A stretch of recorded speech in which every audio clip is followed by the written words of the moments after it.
Xalqaro hujjatlarni bugun Zomxonda yig'ilganimizning asosiy kunning maqsadi hozirgi kunda Almagida hujjatlarga quyiladigan mijozlar istaklar kamchiliklarni kelib chiqqan holda qo'yilgan talablarni haqida o'rganishga hozirgi kungi ma'nodan boshlanadi. Bugun ma'nolarning asosiy mazmuni bugungi kundagi Almagga yerda taqdim etilgan kreditlar qo'yilgan talablar va Almagga mijozlarni to'g'ri ishlaydigan bank xizmatlari bo'lishtiriladi. Hozirgi kunda Almagga bank xizmatlarida qo'llaydigan bo'lsak, jismoniy shaxslarga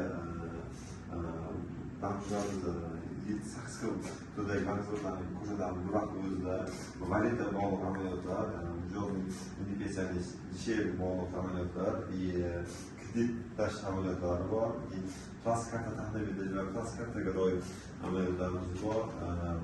Keyin